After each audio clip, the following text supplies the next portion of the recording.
to the first ever Ricky's Rants. I was just about to say Ricky's Reviews, they're out of old habit. But anyways, so this is also part of the new format, I suppose you could say. Me standing here in front of this, and you're going to see a little bit more of that as we hit the next segment of the show. And I'm calling it the Ricky Rant Show. I am your host, Ricky the Undertaker, just like before. And quite frankly, I've been thinking a little bit about how to kick this off. I mean, we have a lot of things to go through in this first episode. And for all of you people who are watching on the YouTube, seeing me, not only listening to me, you will also notice that you can put in each individual segment, so you can check the part that you want, or when you have time you can continue from where you left off, you can check them again and so on. There's going to be rants already in this episode, of course, and in the future episodes there's going to be summaries of what I'm playing, mostly summaries about things that I think is good to take up, a little bit of like a review summary going on, like a roundup, if you may. Might not be grading it, but I'm gonna be a little bit of the same segment, but quicker and more compact than before with that. But there's going to be so much more coming up in the show format, like I hinted in my trailers with the memory segments and the rants that are coming up and so on. So I hope that you will follow in on that and probably also help me develop the format as it continues, which is where I'm taking off with this intro for the first episode, actually. So with that said, I just wanted to talk a little bit about why it's been taking me 4 years to create this. 4 years ago, when I was doing my review show, I did it mostly because practice talking, practice editing, analytical thinking. I was doing an education regarding games. I'm done with that now, so but I feel like I had a part of that was kind of breaking itself. Like it had a stop, a breaking point. It took me to a place where I was thinking that I need to do something more or different with it. So with all that said, it didn't get a natural end, and that's where the trailer kind of comes in. I wanted to at least say that it's going to move over to the new format, so Ricky's Reviews will live on in the Ricky's Rant Show. But 4 years ago, I unfortunately ran out of time, ran out of money, I ran out of ideas, so I basically decided to cut it short. The stream went down and the review show went down. I mean, it wasn't a big thing, but for me it was very fun to do it, and so I always thought about coming back. Which is kind of where this takes off. I was hoping many times to go back. I also had some people talking to me, especially people from the stream talking to me like, will you stream again? I wanted to, but I didn't really find the time. So when I first ended up doing other things 4 years ago, I actually moved back home and I had to do work like everybody else. I was done studying, I didn't have the same amount of time, and I couldn't combine the studying with the show. So I ended up doing something completely different, actually, which I enjoyed a lot, but it took a lot of time for me to learn. With all of that said, it was worth it, and you had to reset and restart somewhere, especially when you're out of money and out of ideas. So that's what happened there. I became an employment agent for the state, so I worked with that for 4 months, but I couldn't continue in that area, in my home county. So I decided to keep looking for new jobs and also the state employment jobs, which is eventually where I ended up. During this time I had ideas of coming back, but there was nothing new fresh coming in. So basically I put it on hold so long, and I used the time instead to develop things that I like to do. And I did play a lot of games at that time, and I did have a lot of fun, met a lot of people as well, so that was pretty cool. But a year later I ended up in a town called Oxelösund, right out of Nyköping, an hour south of Stockholm. So I became a state employment agent again. A lot of time took for me to like settle, to move in, meet new people, and get good at the job. And basically everything there took more time than I expected. But I had a show in the back of my head. About a year into this, or we're saying 2 years from now, I decided to crack some ideas, and I had an idea of a podcast. I already had an idea of a podcast to try and make Ricky's reviews go faster to go through, to review more video games that I play. However, ended up not really successful. I really didn't like what I was doing, so I scrapped the ideas, and I also had so many other things that I wanted to put my focus into. But the sole idea was to create something that I would think is good enough for me to want to come back to all of this. And it took a lot of time.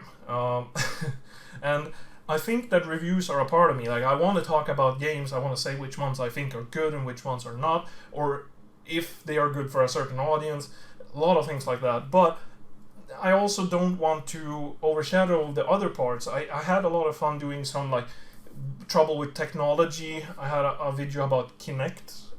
I liked unboxing some stuff. So I thought about like, can I do a lot of different things around the gaming concept, entertainment in general, all of the things that I enjoy? Can I do it as a podcast, or what is it going to be? So the vlog and the podcast format stuck with me in my head until I finally did some prototypes. I had a girlfriend and some old friends that checked it out when I actually did produce it, and they also pushed me to make more content. And about a year ago, I made the first plans. Sorry. And those first plans actually got me to create a rant to begin with, and also another part of a segment. But it was a lot of reviews. I wasn't so happy with what happened. Parts of it will be in this first episode, though. The parts that I did like. I did not get the answers I wanted from the people when I got the feedback, but I did show a little bit of what I was gonna do. However, I ended up revising everything, pushing it onward and on. When I eventually decided to scrap it all, about what is it now, 8 months ago or so, I had to stop working at Nyköping. A lot of time took it took a lot of time for me to get back into what I needed to do at that time. I had to reset everything, and the show had to be on a like postpone, I suppose you could say. So I looked for jobs again. I have moved yet again, so I've done a double move now within this 4-year period where I last did my show. And so I ended up back in or around the town where I studied in Skövde, where I actually had the show. So it felt kind of good in a way to kick off this show now again when I'm actually here where it all started. So it's full circle there. The vlog and the podcast format will make it possible for me while I'm actually working to do this in a good way. So I'm hoping that this format will help me produce material quicker, help me do the thing that I like the most with all of the segments that I've been planning, and that you then will enjoy it just as much, even if it's not as visual, it's not as high of a production as it intended to be a couple of years ago when it first started. The trailer is the only like produced thing, I suppose, but we also scrapped a lot of ideas for that one, just solely based on the fact that it takes a little bit too much time. And that's where I will come from with this. The pod vlog that I have for Ricky's Rants show takes place on 4 years of working, but I'm not expecting that 4 years of constant development is going to show in the production that I'm doing. You should not expect that. However, I am hoping that this is the best that I could procure within that concept that I had from the first idea that was shaped when I stopped doing the Ricky's review show. So with that said, I hope that gives you a bit of a perspective. Now the intro in the future will of course be a completely different thing that I'm doing right now, but I felt like this was a perfect opportunity for me to address these things. So I'm here 4 years later, 2020, and I'm going to give you the Ricky's Rant show starting today with the topics that I've chosen, and it will develop together with the viewers and listeners out there. On the subject of that, maybe you would like to know a little bit about what's going to be happening, and what the main theme is: games. That is always going to be the case. That is what I like to do my shows about. But however, I don't want it to just be a stale review show. I also don't want it to just be something completely different. I want it to have a bit of the passion that I put into the game review shows together with the new format. And so that's what it's all about. And I hope that you will enjoy this first episode. So without further ado, let's kick it off. So there we have it. We are up and running, and hope you enjoyed that little slideshow of all those things that is currently residing on this little shelf right here. We are going to talk about the subject that I already put a little bit up on the Twitter and Instagram account. For the ones who were checking out and subscribing there, you know that controllers is up for the first rant, and oh boy, I have a lot of things to say, but I'm gonna take you a little bit backwards in time here to talk about controllers. They are, of course, the thing that you interact with. So, what to say, the very least, if you use a computer and work with a computer, you are interacting with that. When you're interacting, you're basically having a tool, something for you to put an input into a certain device. The most important thing for games to work properly is that you can act on the game. Basically, that the control of certain events are in your hands. So that's why we have the controllers. They're very important. For computers and computer gaming, for instance, we were using mouse and keyboards.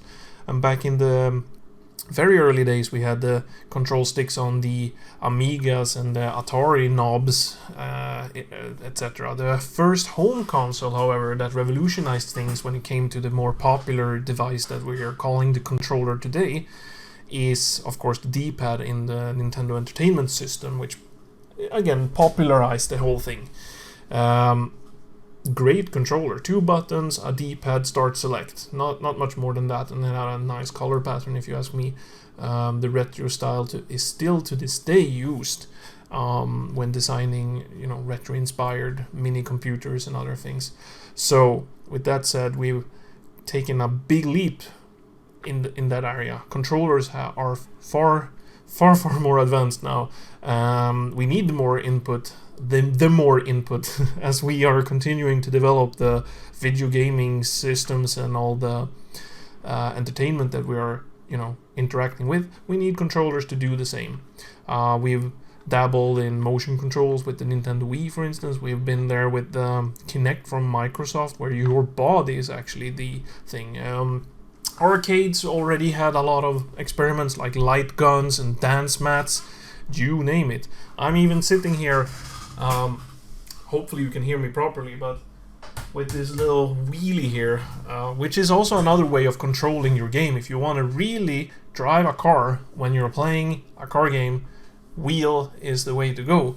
And that's just a fact. But of course, not everyone has the money to spend on it, or the will to spend the money on it. So the first rant that I'm taking you to is my experience with the Nintendo Switch. I thoroughly enjoyed the Nintendo Switch, but it is a hassle getting a good controller for the Nintendo Switch.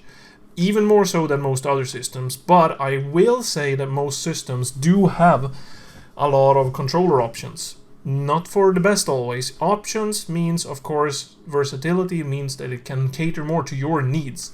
But it does make it more expensive when you don't find the correct one and you keep buying them, or if you have to buy expensive versions just because that's the only way that you can play. We've also started seeing, options to either have a terrible controller for a system or pay up the money so that you can actually play it the way it was intended to play. I'm not going to name specifics here, but I have a couple in memory. But we have so much to talk about when it comes to the Nintendo Switch controller scheme that I think we will kick back and enjoy the rant that I'm going to do with that. So, with that little history lesson, let me pick up a system controller. What you get when you get your Nintendo Switch, of course, is the pad, the touchscreen with the attached controllers and a little plastic that you can attach them to. Looks a little bit like this. This is the plastic. This is an absolutely fine controller option, putting it like this. When they first revealed it, it kind of looked like dog ears. I do see it. but in the neon colored red and blue. It is a fine option. I do feel like this actually is playable, but not much more so. Considering the price of the Nintendo Switch and everything, this is fine. It holds all the features you need with the rumble and the motion controls. It's detachable, easily detachable, so you can hold it in one hand. You can use it just like you did with your Nintendo Switch, like this. But the main problem and issue I have is, of course, that your full gaming needs, if you just want something for you, sitting down with a nice big controller on your television screen, just like you do with your Xbox or your PlayStation, you would of course want something different than just constantly having this. It's a perfect option for you to pack with the console to get a lot for, you know, those monies that you put out the first time. However, they also have a very nice feature that you can tilt them like this to play more retro style games like the Nintendo that I talked about. And as you can see, then you have the knobs here to control the movements and the 4 buttons on, let me see, there, that I'm holding here on each of the 2 controllers. And these 4 buttons are very clicky and nice. They also have these shoulder buttons here, as you can see. Whoop, whoop, whoop, whoop. For the people who are not on the Spotify version, of course. We are talking about the included small neon colored controllers, or black or red fully in the Odyssey version, or yeah, well, there's a lot of Joy-Con colors out there. So basically, I wanted something different, something more.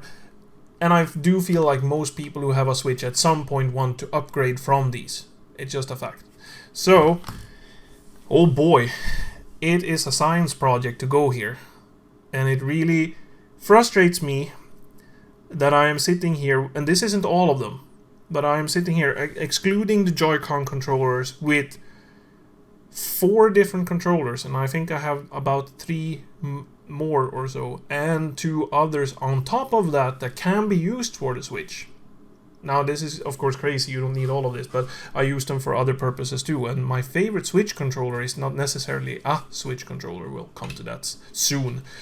But anyways, the most natural thing that you can do is of course to get the official Pro controller. Looks a little bit like this, very similar looking to the average Xbox controller from Microsoft. It has the same type of shapes, all the same types of buttons, the layout is the same, and it does work for the purpose. It includes everything that you would want.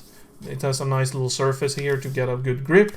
It vibrates with the rumble features. It has motion controls, so for all the games that needs that, like Zelda Breath of the Wild. And it does, of course, have the support, full support of Nintendo when it comes to this one. So it's a good purchase, but it's a $70 controller, or around 650 crowns, I think. I got mine used for 500. However, as much as I would recommend that, it's a little bit much for a controller if you ask me. And do you all really need all of these features is the good question. The fact that do you even understand that you would need all of the features or not is a big problem for me when it comes to controllers, and it's again not unique for the Nintendo Switch, but it's even worse with the Switch. So this was not the first one I got. No. You see, I wanted to save a coin or two, so I got a third-party one called Game Devil for $35. Now, naturally, the Game Devil had worse buttons. It did not feel as good as I wanted it to do, but, and I think I do have it, yeah, on the wrong side, of course. There, as you can see, 2 other controllers.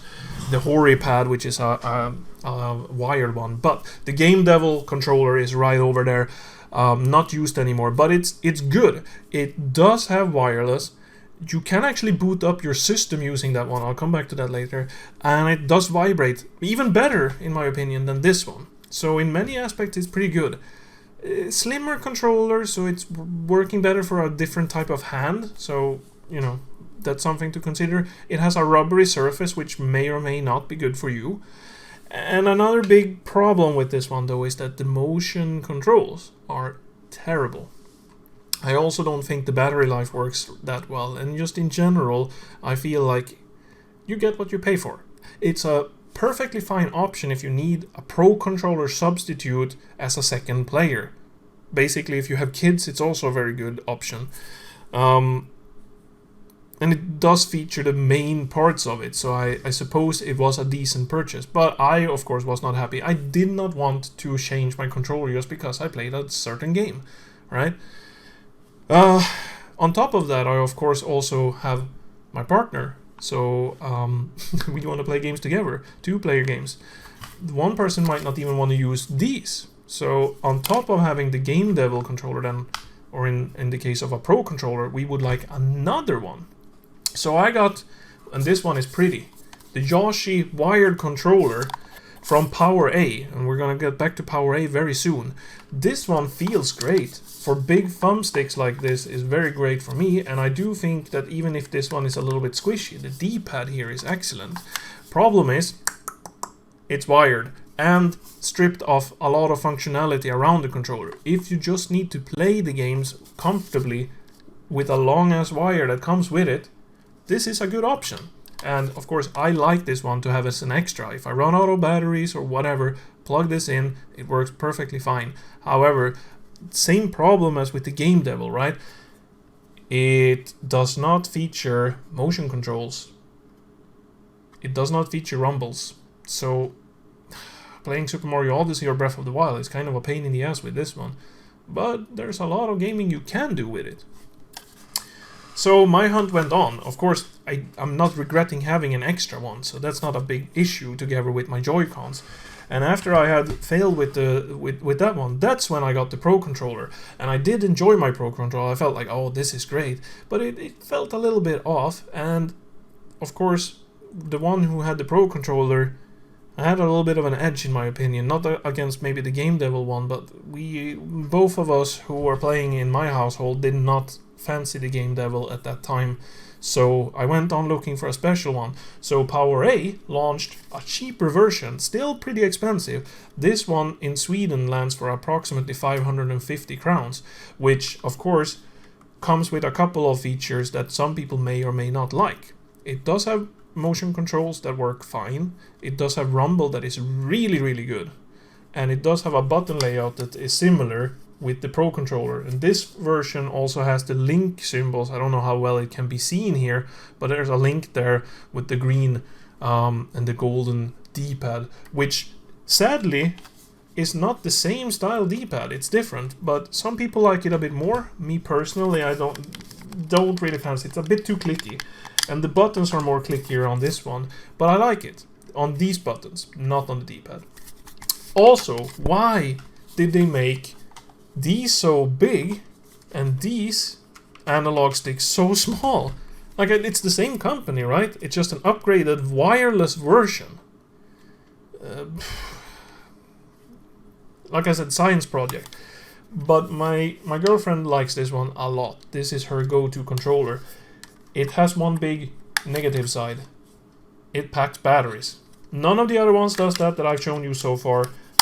Of course, not the cabled one. But it packs batteries, and sure, I guess. If this one runs out of juice, you can always pick up the other Power A controller with the cable, right? So, sure. So we had two controllers at this point. A $70 one and a, say, $55, $60 one then. It's still pretty hefty in price. And this one is stripped of certain features. Most of the important ones are here, so you are good to go buying only this one. But if you're already gunning up to those price points, maybe get a used one for the same money from Nintendo, or even get a new one. We're talking $15, right? But it's a lot of money. If you're gonna need two, or if you even want to play party with 4 people, you might want to consider cutting down on the cost of these ones. So, naturally, my favorite controller came yet a year later. I've been waiting a long time for this one. This is the 8-bit Duo, and I'm a big fan of them. I guess you could see over here, I have the Yoshi and this particular SN30 Plus. But on top of there, way up there, there's the 8-bit Duo regular SN30s. Those I use for my Raspberry Pi setup. They're perfect replicas, in my opinion, of the Super Nintendo controller with 4 buttons and the top buttons wirelessly. But this one is way more comfortable with the extra added grip on here. It's not battery induced, it has its own little battery pack. It can be charged the same way as every other controller with the USB-C. It syncs perfectly, it feels perfect. It has the Game Boy D-pad, which is amazing. This controller packs everything I want, wirelessly. You know, you get everything you want here. And it's approximately 45-50 bucks. It's a bit hard to get by in Sweden, but there's sales on 8BitDo's all the time, and as they age, they also sell out more, and they keep producing more and more updated versions of controllers for all kinds of systems. Can be used for a lot of things more than the Switch, so it's not a Switch controller, and that's where the biggest issue comes with this one. It made me really furious when I realized you can't wake up your Switch with this one. A wireless controller where you sit down in your couch, far away from your TV, just like this. You press the button, right? And then you're stuck in your couch. You don't want to get up, but you see these little blinking lights here. Your Switch doesn't wake up. You have to go and physically press the power button on your Switch, or have this little chunk laying next to you so you can power up your Switch and then sync this one up with your Switch. And that happens with some of the other controllers as well. Let me tell you that. And this is the reason why, of course, I would like you to buy this one, because it has the full support of Nintendo. They have all the features, everything you need in one go, which is also making me doubt all of this controller bullshit that's going on here. So much money has been put into it because I'm finding more and more things that I technically would like, but the issue is that there's always a feature here or there missing. Do I know if I want this feature or not when I buy it? It's very hard to know, so there's so freaking many options. Oh boy. I mean, just take a look at this. There's controllers everywhere, right? And that's what I wanted to tell you about. It all adds up to the fact that I think technology's options today just is crazy, outrageously many, right? So I'm going to connect back to this a little bit with the next rant that we're having in the show's episode as well, because technology here's the thing. No, it wasn't better before. It was a perfectly fine controller, the Nintendo 8-bit one, but it was corded. It didn't have like wireless like this, so I'm like, of course, being a little bit spoiled here, saying like, oh wow, I can't wake up the system with this one, I have to go and press the button, right? Or the fact that these are perfectly fine to play with, but I still wanted something different. I wanted my couch experience, right? But here's the thing, we are developing systems, right? And I'm paying money for it. I would at least want to know a little bit about what I'm getting. And even if look, I am pretty good at this whole system knowledge, right? I'm pretty good at video games. I know a lot about video games and video gaming hardware. I'm not an expert, definitely not an expert, but I know a lot of stuff. I know so much more than maybe the parent who wants to buy extra controllers for their 2 kids, or the gaming group of friends who are studying at college who want to have a 4-controller setup for their parties, right? Maybe there might be a nerd like me in there as well, but of course, what I'm saying is, if I don't understand exactly what I'm getting, even when I'm reading a lot about them, and I don't come out on top of this without spending, I mean, we're talking $70, we're talking $60, we're talking another $50, right? We're up in a couple of $100 in controllers only. I can of course get rid of a lot of these, and many of them are perfectly fine. And like I said, for a different audience, you could get away with a lot of the controllers being completely useful for their needs. With that said, I would have been able to, of course, save more money than what I did, but I was on the hunt to find the perfect controller for my needs and the perfect setup for me. I do have it now. I mean, I have so many options, and I had fun testing them out, but I don't really feel like this is how it should be. And of course, again, you could have always just buy this one, but already paying $80 at the launch, then $70 now, is a very big overprice for a controller that it just does it, you know, that's all. And you might need multiples. Let's say that you have 2 kids and they both want a good controller. You're up $140. That's half the price of the system just to get the controllers right. And the thing is, I'm expecting a little bit more when we're developing our system. I'm hoping that the companies are trying to at least incorporate some kind of sense into making this an easy choice. I'm expecting technology to make things easier for me, not more difficult.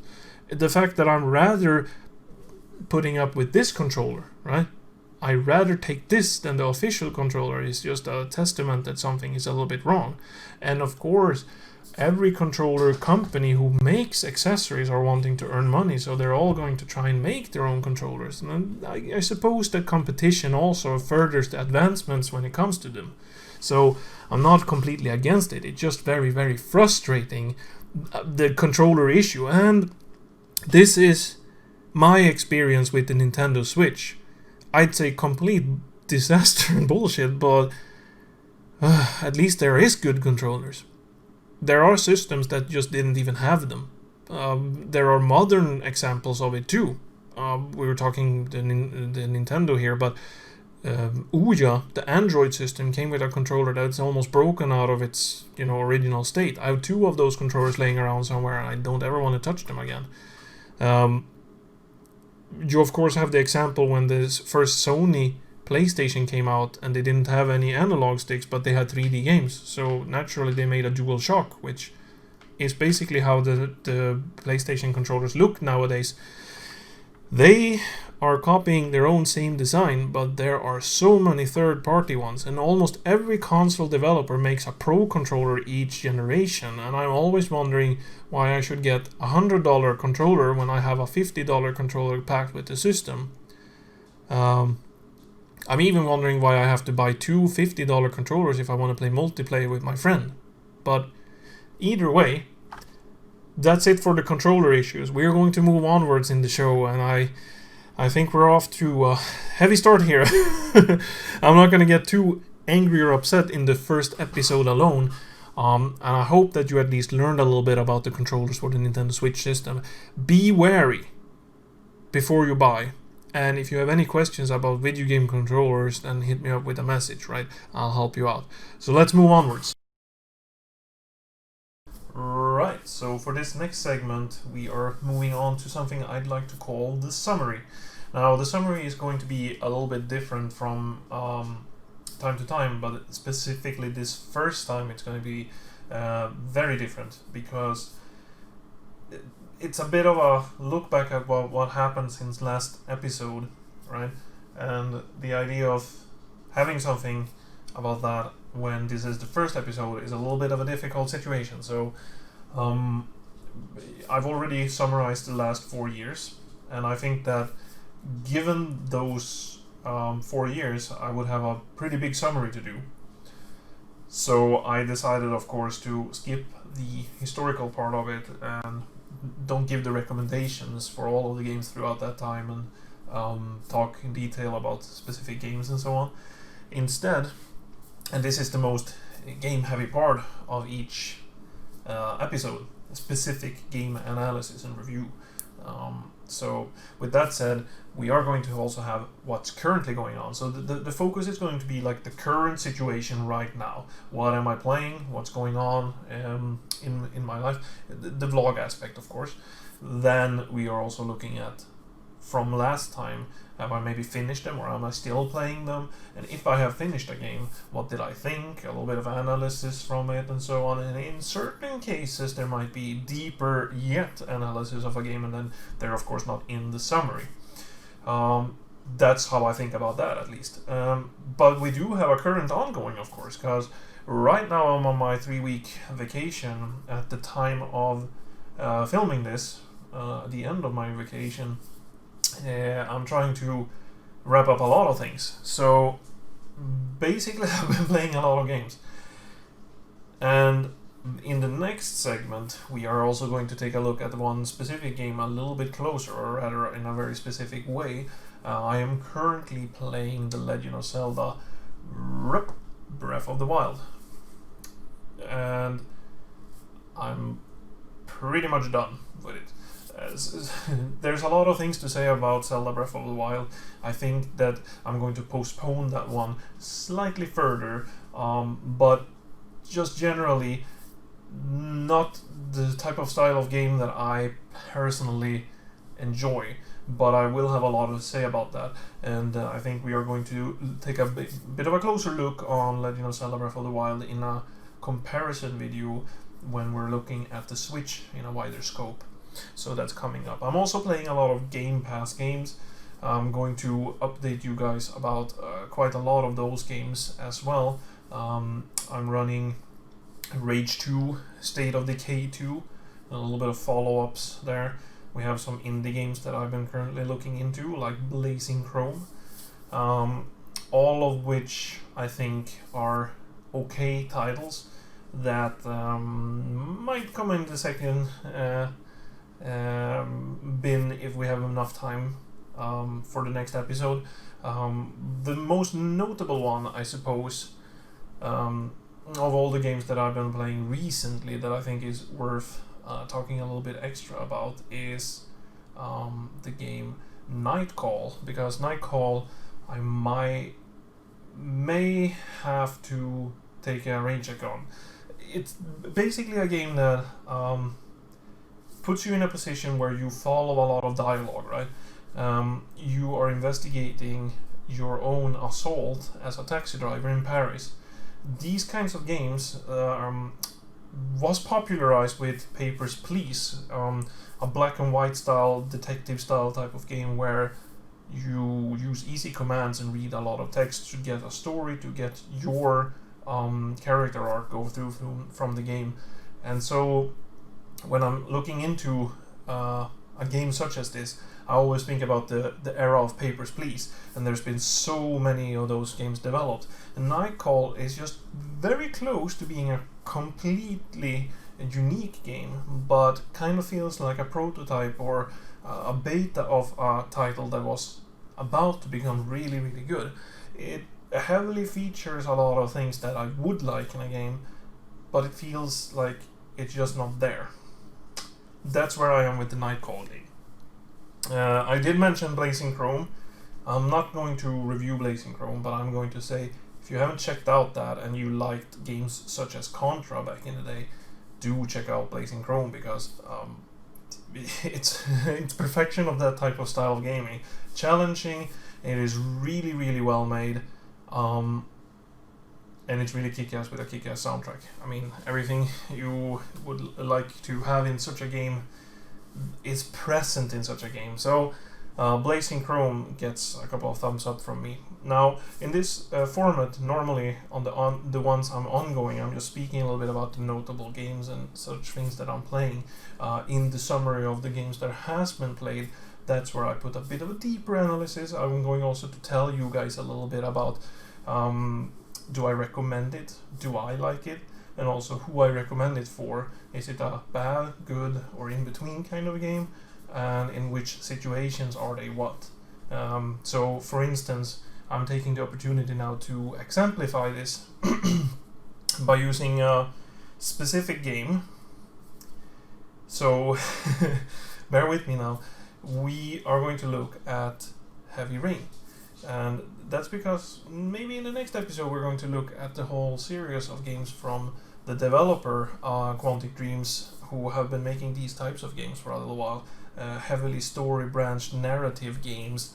And Heavy Rain, I'm not going to do the full review, but if I would summarize it, it's a spectacular game in the way that it revolutionized something when it came out, and still to this day I think there's so much things that are interesting to read into when it comes to what it affected the upcoming games, but not only the ones that Quantic did, but just in general. And now that we're seeing experiments such as the Black Mirror episode where we interact with the actual episode, interacting with a very deep narrative and having these high production values is something that I find very interesting. I think that most people are looking for story-based games in various forms. So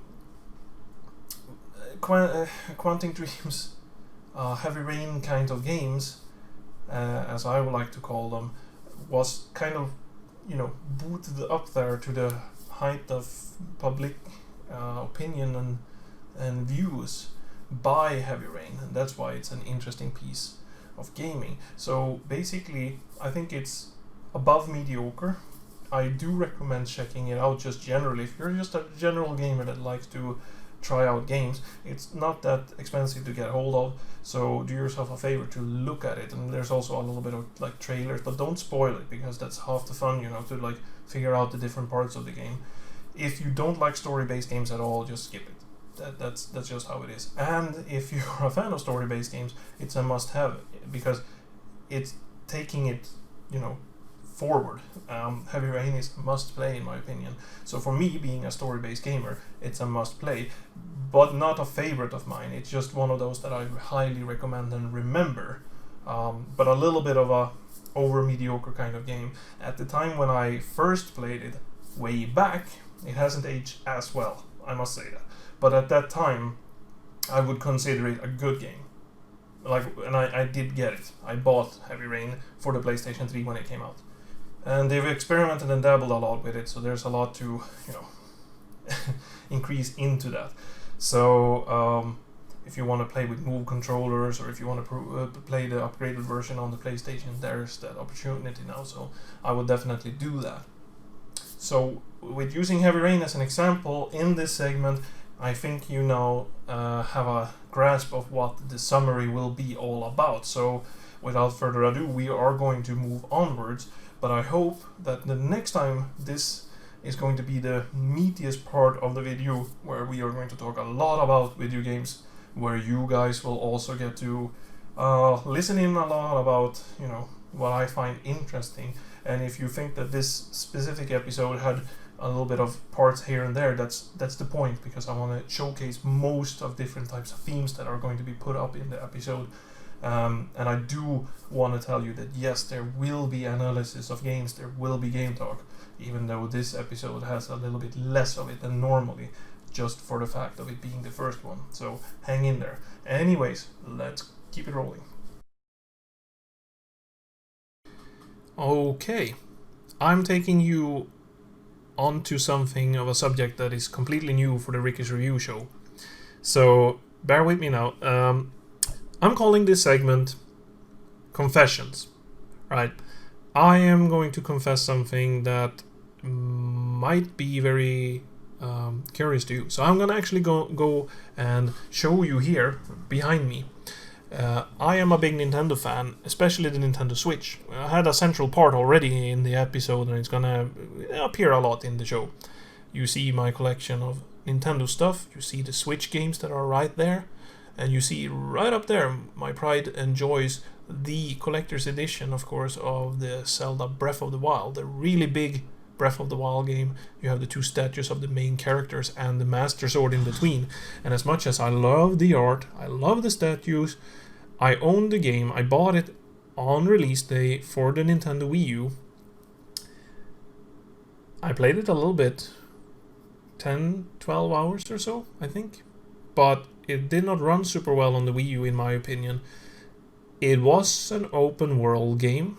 It is very true to the original concept of what is a Zelda game and everything like that. But I must confess, I was not blown away by Nintendo's efforts to make, Zelda Breath of the Wild thing going on. Shaking the screen there. I'm so sorry about that. I was not impressed. Zelda Breath of the Wild did not take my breath away. It did not blow me away with its new style. I actually have not been a big fan of Nintendo's efforts to make 3D games. I had Ocarina of Time. It was cool back in the day when the Super Mario 64 came out, when Zelda Ocarina of Time and its sequel Majora's Mask came out, when there was like so many cool 3D games coming out. But 3D and me, especially with the Zelda series and adventure games, we did not connect super well. The open world concept has since then not connected with me super well. So there's a lot of confessions going on in one big bundle here. So anyways, I later on got the Switch, about a year after that I think it was. No, not at all. But later. But I got the Zelda a year later for the Switch. I actually bought Switch with Mario Rabbids Kingdom and with Splatoon. So we have that dealt over with. I'm sorry about the confusion. With all of that said, I got another Zelda, right? Because I wanted to improve the quality of it. And I thought, hey, I want this game to be played through. It's a classic. Everyone is giving it 10s out of 10s. It's a masterpiece. And the big discussion was, which one is better, Zelda Breath of the Wild or Super Mario Odyssey? And even my girlfriend enjoyed so much of this game, and she is basically saying it's her favorite. We have the statues up on the wall, right? Or the shelf. So it kind of felt hypocritical of me not to have played through the game. It even feels hypocritical to say that I don't like it particularly much. So I got it again, and I played it. This time actually going through one of the 4 divine beasts. For the people who are playing this game or have played it, you will know what that means. But it's basically the 4 main objectives of the game before you can go and finish it. So you don't have to do it in that way, but I mean the canon way of doing it, I suppose. And for some reason I just kind of stopped. I again did enjoy a little bit more this time, but I did not find that I was taken away by the game. I just could not finish it, right? And I had so many other games to play at the time for so many systems. A lot of time was taken up when the game was released for me to like work, and I felt like there was more things I could do with the time when I did get the time to play video games. So naturally I had a hiatus between 2018 and now. And up until yesterday, I had not finished Zelda Breath of the Wild. I have spoken out a lot about Breath of the Wild. I've talked about the fact that I think it's a great game. But having said that, without actually having played through it, is a little bit special. I usually try to at least go through a game or have enough on my feet so that I can talk about a game freely. And I will say it's definitely the first game ever that I bought statues for and collector's editions that I don't particularly fancy that much. Now, of course, one of the biggest issues I had with it was when it came to the Wii U, it didn't run that well, and I also felt like the controllers wasn't super well for that. It took some ideas with the Wii U, but didn't utilize it the way I would like to do, and it felt like buttons were placed all over with the controller, and it just didn't fit me well at all. So when it came to the Switch, I thought, let's give it a good go this time, see if perhaps I was wrong. But I had a hiatus 2018, end of 2018 and until this week.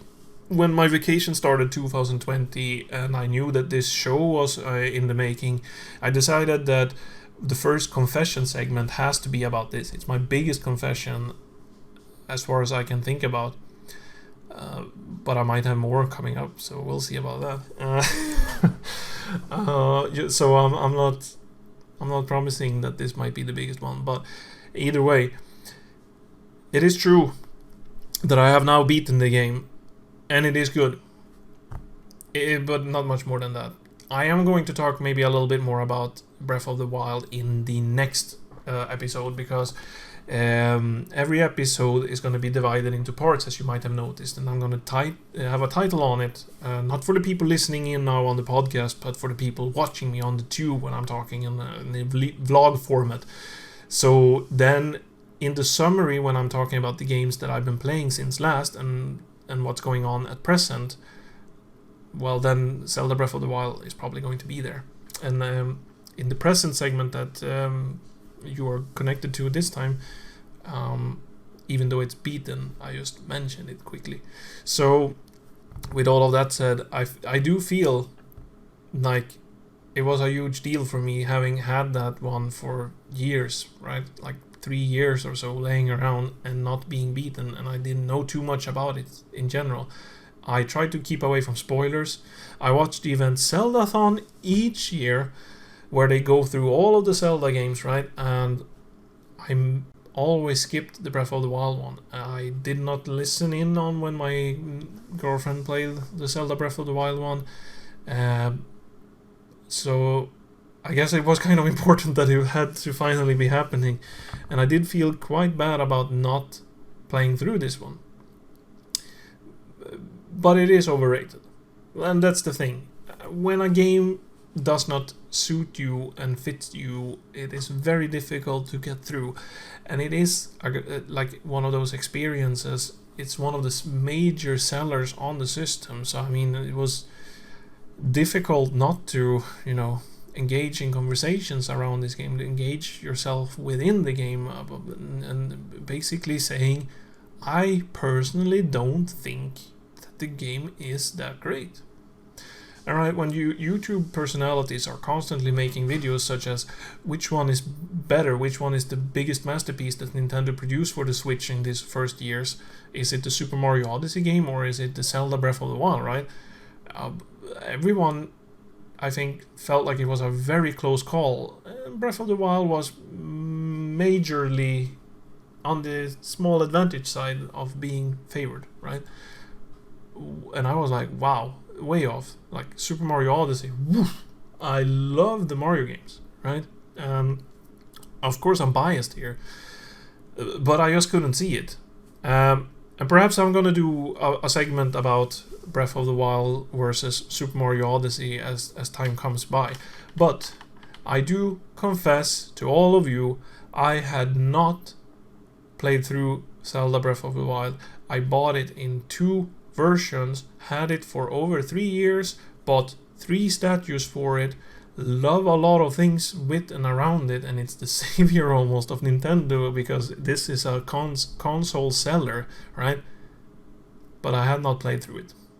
That's my confession for you guys. Let's hit it on the road and keep going.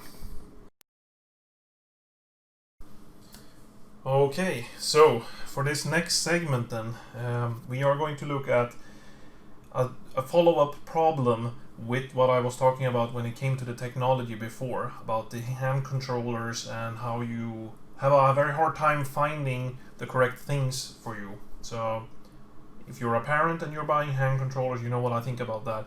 Me personally had a hard time buying a hand controller for Nintendo Switch and ended up buying, well, there you go, quite a lot of them. So we are looking at another problem in technology that I feel like in the year 2020 we should be able to make a qualified decision for ourselves. Anyways, everybody has one of these at home, I suppose. This is an Samsung controller for my smart TV. Now, buying a TV has always been interesting for most people because, well, quite frankly, we spend a lot of time with the TV. If you so watch your favorite shows on the actual TV channels, or if you're connecting it through your fiber cable to pull it up on your Netflix or any of the other smart functions that you can do nowadays. They are widely more used for a lot of different things than it was when I started playing video games. If you look back at history again, such as the Nintendo Entertainment System, you usually hooked up just an antenna cable and plugged it in there, played all these simple 8-bit kind of games, and if you're going way further back than that, I sometimes put up an antenna cable onto this square box TV of maybe, I don't know, 12-inch or so. Luxor could it have been, and played Amiga on a 1 button and a stick kind of. I'm gonna put that one down there. So where am I going with this? Basically, buying a smart TV and getting what you want it to do when it comes to gaming is a pain in the ass. Even getting the smart functions could technically be a pain in the ass, because there's a dedicated section, I'm not even exaggerating here, there's a dedicated section on the site sweclockers.com, or if it's SE, it's a Swedish site, and there's probably American versions as well, that just basically does a buying guide every year when there's Black Friday about how to buy a smart TV, what all different types of specifications such as hertz and connections are, what the smart functions are, how wide the TV is, what the different brands stand for, and where they buy their display plates. It's a mess, right? I don't understand why it has to be that complicated. And why I'm taking this up is because the Samsung works fine, right? I connect my systems and I have 4K on that one. I'm playing even my Xbox One X now, which is my latest purchase in consoles, on 4K graphics in the hertz that I want and all the resolution in the world, right? So with all that said, it works great. And the Samsung TV might be a little bit slow and have a weird menu system, but it works the way I intended. It was decently cheap for me when I bought it on the Black Friday, and it's a 65er, so it's pretty damn big. That said, I've had trouble with that one too. The Wi-Fi, not the best. I'm going to talk about Wi-Fi some other time because that's also bullshit. But what I'm saying is, it did what I wanted it to do. I got lucky though, because not that long before then I also bought a Philips TV. Now, I had to Google that Philips TV serial number to understand what the hell I'm supposed to do, because I plugged in my Wii U, an older system, to play some Donkey Kong, a classic platforming game, and what do you think happened? I was virtually the worst player in the world. And I thought, have I aged that badly? Like, I used to play Donkey Kong when I was a teenager, loved the Donkey Kong for the Super Nintendo, and I thought, well, maybe I'm just not that good at these types of games. It was so bad that I had a hard time even in the first world to complete the different stages, right? And I'm not even talking like collecting the different collectibles here, the ones that are difficult to collect on each stage, the ones that they hide, or the ones that are in like places that you're supposed to use a little bit of agility to get to in the first world. I'm talking about just getting through from A to B and finishing the levels so you can progress. And that's because I had a huge delay. Now, you might be thinking, well, put on game mode. Sure, it's just the Philips TV had a picture mode for games, but that didn't fix any of the delays. Honestly, it did very little. Changed the colors, I think. There was a lot of other settings you could pull into, so I had to go into all of these menus, but I could never figure anything out. I had to Google the serial number, right, to understand what this TV meant. And then I realized that the serial numbers, in turn, they are different types of series of quality. Being some are low quality, some are medium, and then you have the premium brand, right? And of course, the price points are also the same. This is something I think should be a little bit easier to understand. Now, a seller isn't, of course, going to tell you this, but the guide will. If you want to study this, you can. I'm not saying it's impossible, it's just a pain in the butt, right? But if I buy a system, I at least expect even the lowest value one, the lowest costing, the value TV, to be able to play a game functionally, right? I already have all the hardware. I'm not talking like mixed connections here. I have an original Wii U connected through the HDMI, the cable that comes with the console, straight to the TV, and it still doesn't work.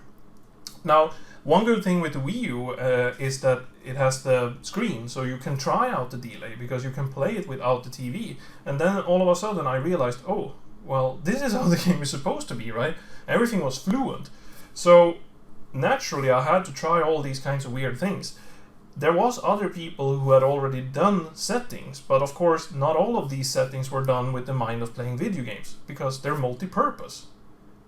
Again, kind of like with the controllers, they are all fine, right? But they have a specific purpose.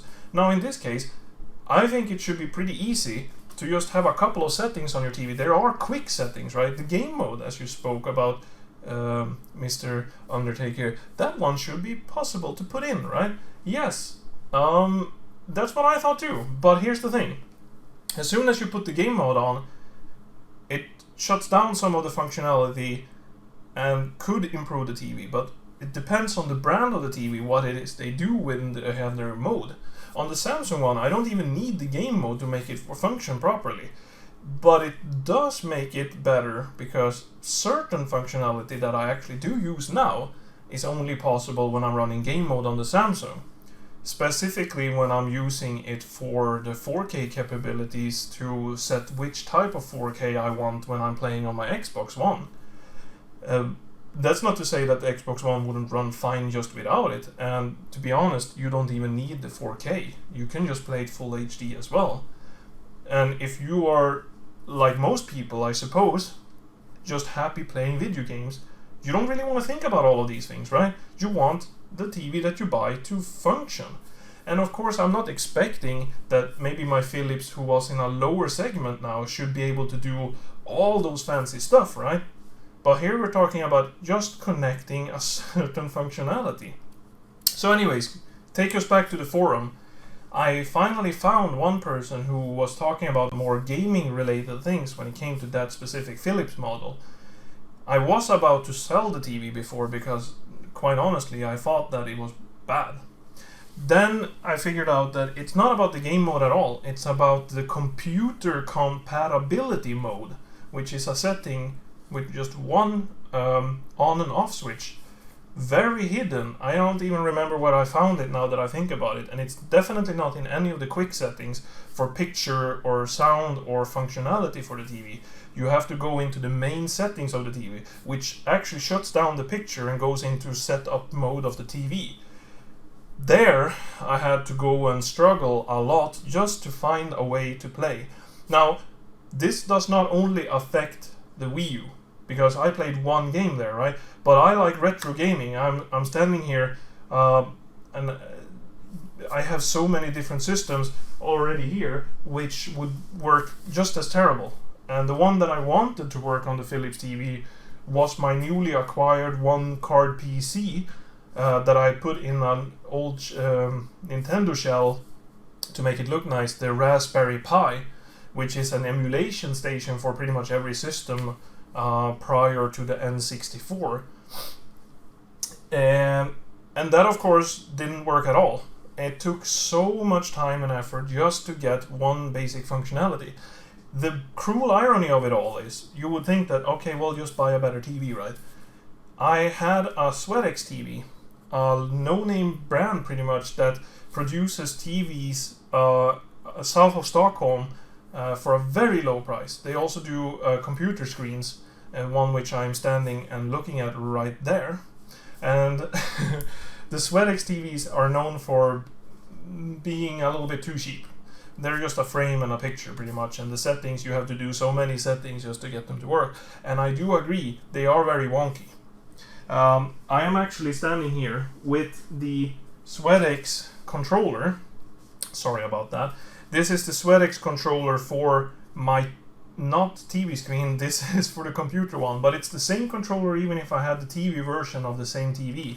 And as you can see, this is not normally what you have to calibrate just a screen, but it does look very much like this one, so it might as well be a TV controller. The SweatX screen that cost 4,000, which was 2,000 less than the Philips and half of the price of the Samsung, ran it all perfectly fine. No problems. Like, it did everything that I wanted to, and listen to this.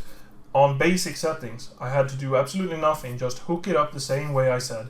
And this is why I was so confused, because I've had 3 TVs recently. The SweatX was the first one, which worked perfectly fine, but it lacked the smart functionality which I wanted, and it did lack a lot of the 4K capabilities. So naturally, and sound bar connecting with that one is a pain in the ass. But we're talking exclusive things here that might just be because of me. So don't exclude the SweatX TV brand now just because I'm talking a little bit bad about certain elements of it. Now, with that said, I then upgraded to the Samsung for main TV. The SweatX TV I shipped off home to my parents, which are very happy with the screen. It's good quality TV for them. The Philips one was just an extra, an in-betweener there that we wanted to have as an extra to play games side by side, because we are 2 people here who play video games on TVs at the same time. So I was shocked.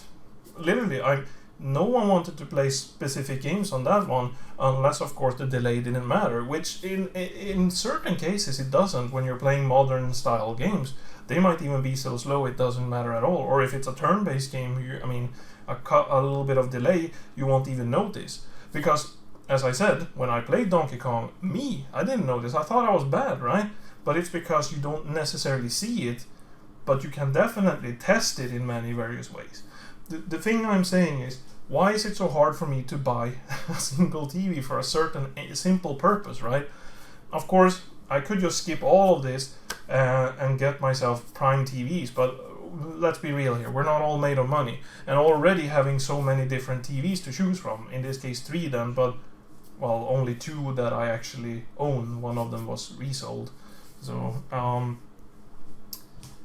that is something I think is quite annoying.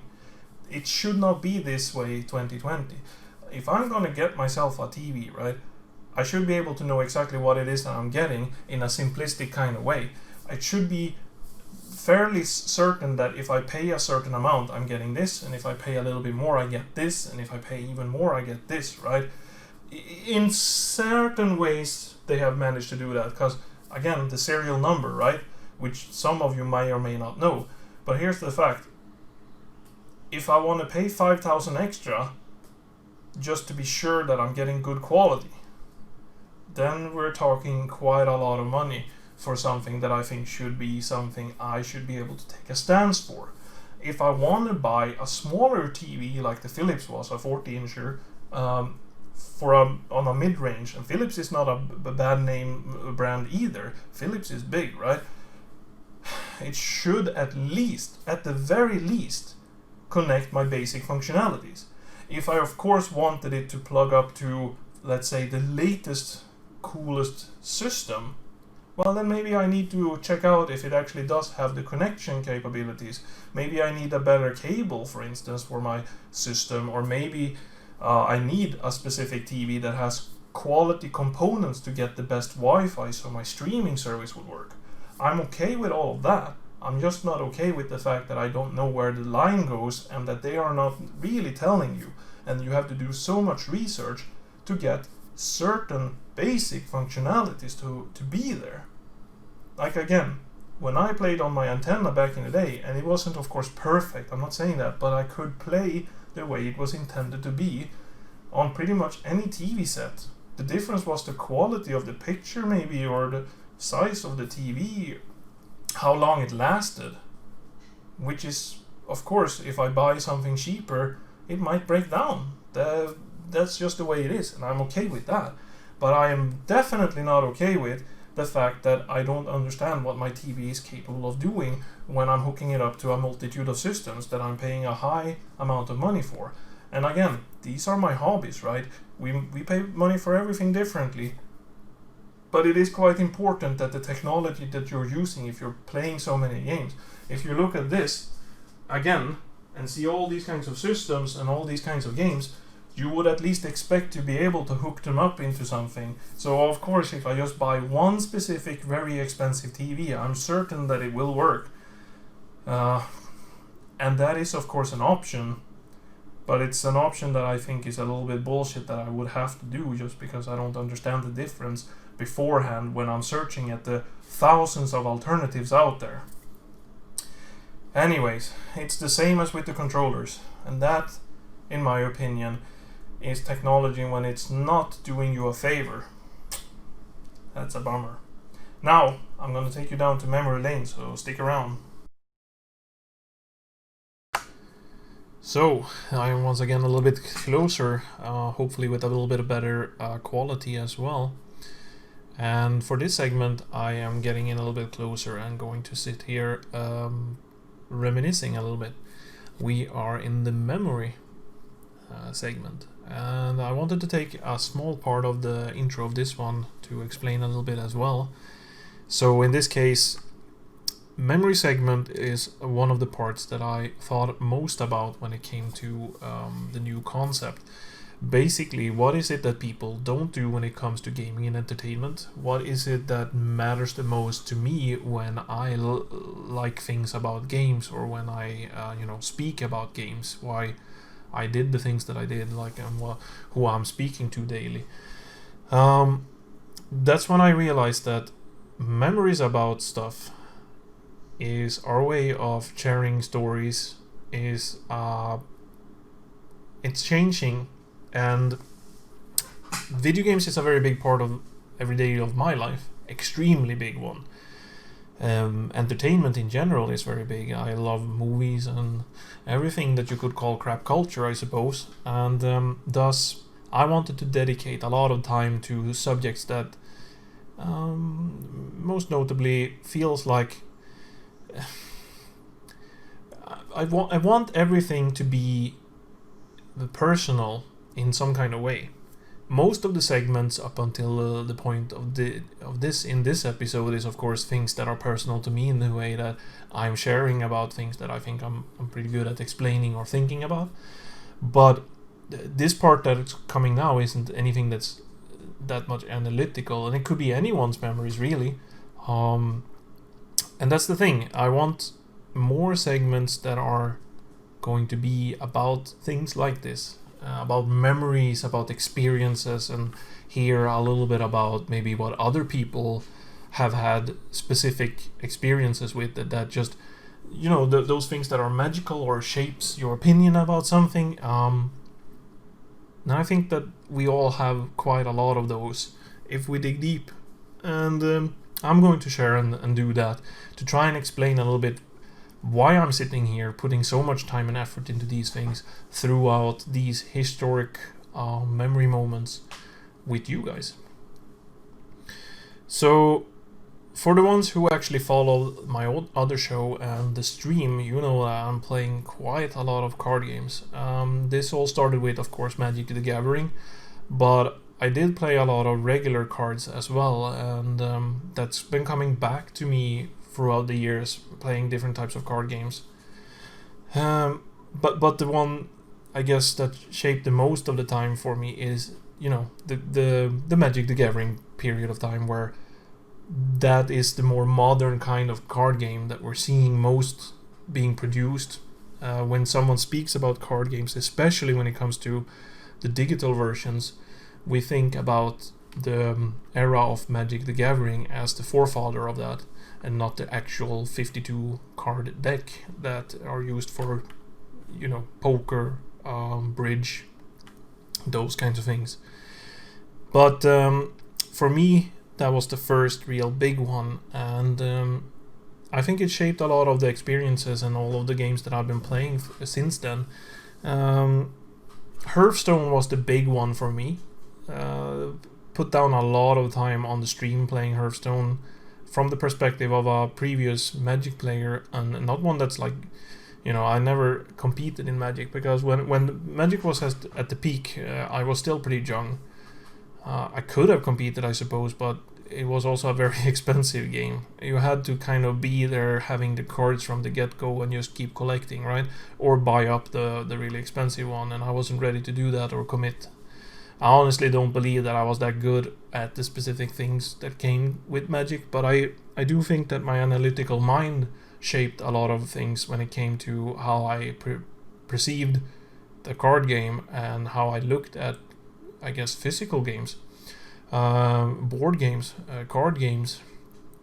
And so it's always been there with me, and Hearthstone was the big one where it was popularized, it was quicker, it was strong, and I actually did compete a little bit about when it came to that game. And competing in Hearthstone was a pain in the ass, I'm not gonna lie. And I didn't compete on any high levels, didn't succeed in very many things, but I did take pride in my arena 12 winners. I do think that I'm pretty good at the spontaneous kind of choosing kinds of card gaming when it comes to making the interesting choices and seeing patterns of what is good when it comes to a certain card and so on. But let's not develop too much about card games and my views on them. Instead, we're going back to memories, because, as I said, Magic was the first one. And how did I really get into Magic is actually quite a fun moment. I guess you could say it's a magical moment. I still have one very specific card that I hold dearly to me. I'll come back to that one soon. But here's the thing, my brother played a lot of games before me. He was the one who got the first computer, he was the one who got many things. And so I joined in on the fun. We played on the same consoles, we played on the same computer, But there was a lot of things I, of course, did not take part of, and I was younger. So at the time when Magic was really popular and was released, we're talking 5th, 6th year in school. English was even a big problem for me. So I mean, I could even thank Magic for expanding my vocabulary when it comes to the English language. I guess a lot of teenagers learn from maybe TV shows, games, or whatever. So that's one of the big things for me. But I remember 2 specific moments, and one of them is more, deciding for me than the other. The first one was when I saw how many times you could keep playing the same card game when my brother and one friend that he had over in his room, and they were playing on the carpet actually until they actually sorry, until they got a table in there. And I saw all these cool pictures, and I saw the battles. I could just imagine like the moves that you could make. Even if I didn't understand what was going on, I was just baffled by the sheer cool aspect of that. And it wasn't just, how you see other games clashing. Like if you played games where things clash and you thought that was super cool because you were a kid. It was more like there was so many aspects to it. You had the personality in each of the cards. You had the different colors that was so thematic. You had the clash, of course. You had the power of the brain and the maneuvers you could do. There was just so many things that allured me with the game just by watching it in the room so many times. And that was number one. The other and the bigger memory that's just gonna shape everything. That's the first time I actually tried to play the game. Because you see, I remember it was a day when a friend of my brother's had come over, and I heard it. I was sitting in my room, right, with the door closed. I had a room on the far edge of our house, and I was sitting there with closed door. But I did hear someone coming in. I did hear that my parents invited them because my brother was supposed to be coming home pretty soon. He was most likely doing soccer practice or something like that. And we had this friend on the street, Gustav was his name, is his name still, who hung around. I mean, he came dropping by, and my brother and they used to do a lot of different things and have a lot of fun. So I heard that he was there, and he was preparing, and I guess my brother had prepared as well for playing something. I didn't pay too much attention to it at that first instance, but this is a little time after I knew about Magic. So at that time, your attention span isn't the best, so I had gotten away from it for a little while, and I had it only in the back of my head. I did know that at some point I am going to play Magic. That's just how it is. Like most things when it came to games, already back then I knew that it's gonna happen at some point.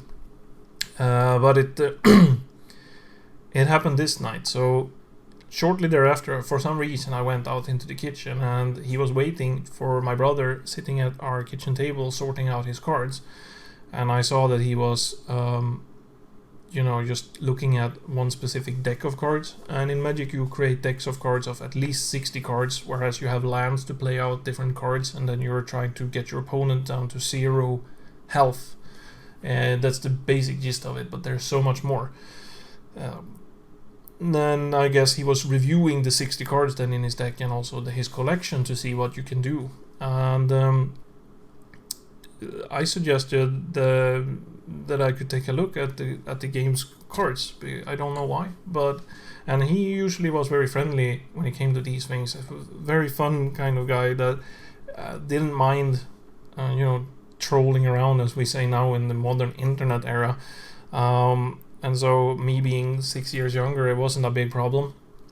But he even suggested at that time, and it was very special to me to get to try Magic. And he suggested that he will teach me. It's not difficult, because I said I don't know anything about this and I don't think I can do it, right?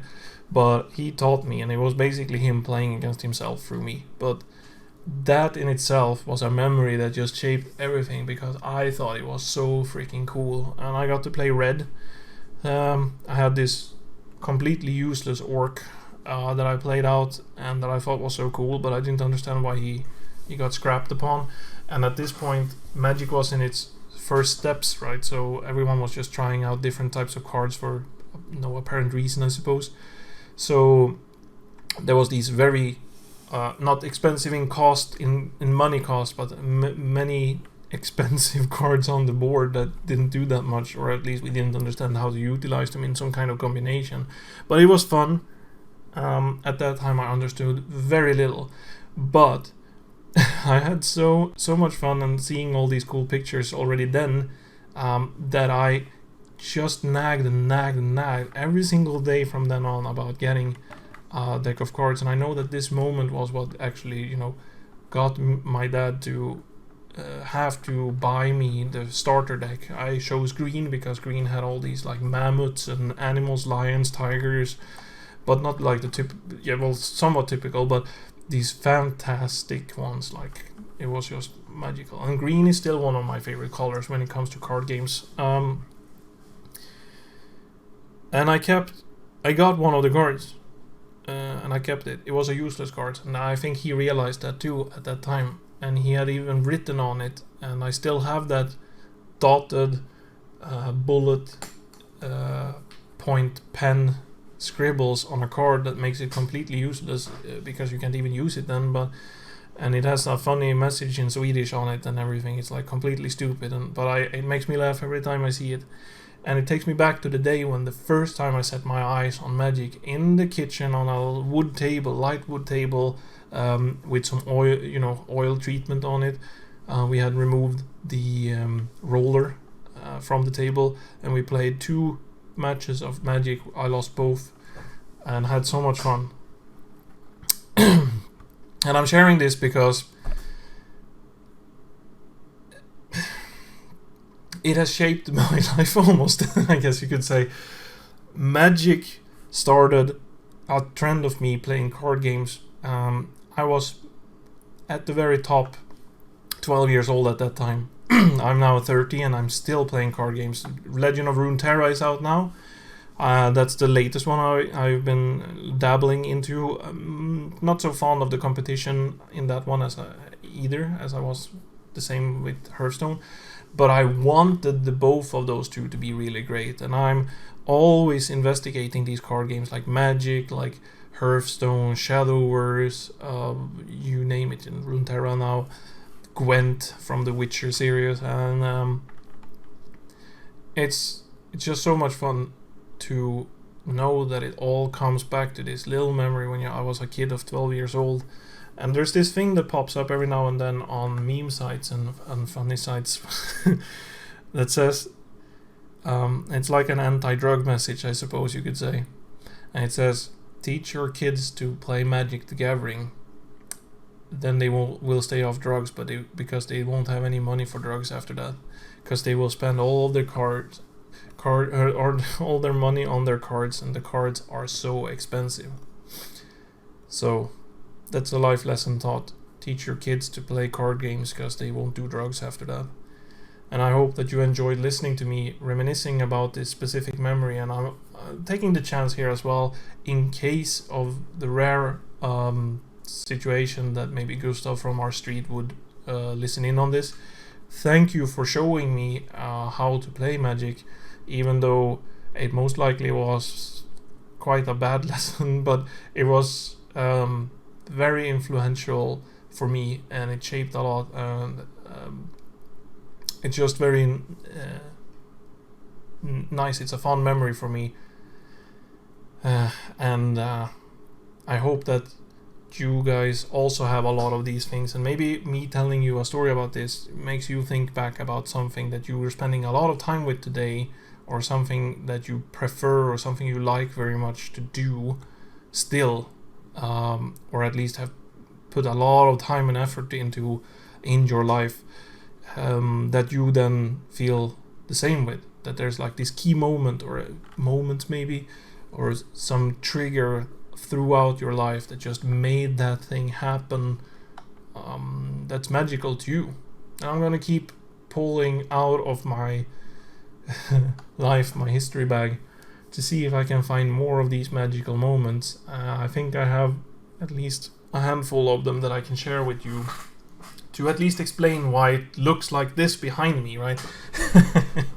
That's enough for that for now. So let's wrap this episode up, and I hope that you've enjoyed it so far. Okay, that was a jam-packed episode, I would say. We have done a lot on one episode already. There are still a couple more rabbits to pull out of the hat, which might pop up in the show if the timing is right, if the need for it is, if you guys also feel like there are specific segments that you would like to see, then maybe they are already in the making. But I would also like to end today's episode by saying that you guys can affect it. I mean, I want discussions if I can. If things like the rants that I talked about in this episode somewhat relates to something that you think a lot about, if the rants are something you don't agree with, let me know. I would like to hear as much as possible about the topics that I put up. If you want more or less of something, you can share that.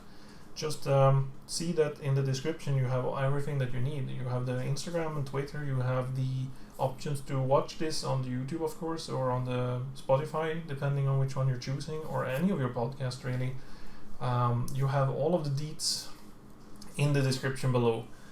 And you have my email, the Ricky's Rants email at gmail.com. And I think that with all of those sources, you can find the way that you want to partake in the upcoming episodes. And we are going to focus even more heavily on the content in the upcoming ones. But in this one, as I said previously, I wanted as much as possible to be presented as well. And I hope that it came out pretty clear what some of the segments are supposed to be about, and that it's enlightened your day a little bit in maybe all of them, or maybe a couple of them. Either way, that's the main point of it. I certainly had a lot of fun talking very much about different things, and there's, as I said, more to come about different things as well. So it's quite exciting to see what is up for the upcoming episodes, to see if perhaps this is something that will hit it off with people, and I hope it will, considering that it's quite fun to talk a lot about these kinds of things to you guys. Also, be sure, I said it in my trailers, but I think it needs a spotlight here as well. Be sure to check out the official soundtrack that you heard in the little mini intro sequence that you saw, because Dan Johnson's music is really, really cool, and I am trying to have as much of a collaboration as possible with Dan, so that we can get more songs and the content to be on this show and presented in this show. And I also hope that a lot of you guys, if you have something, you can always ask me and talk to me and collaborate, because that will be really, really cool. With that said, I'm like browsing down to see where we're at in this at this point, and I think we're at the wrap. For everybody who has been watching me, also please let me know if there is something specific that you think that is better or worse. And for all of you who are listening to me, do give a lot of feedback about the audio quality, because that is of course the most important factor for that. I'm also hoping that the vlog pod format is something that you guys can reflect upon and share with me, as some of you have already done a little bit about when it came with the trailers. But now, when you finally went through this in whatever way you did, just give me a little shout out and feedback, and it will be very highly appreciated. Now, with all of that said, I'm putting an end to this in the old-fashioned kind of way that I'm used to doing it, standing up at this point.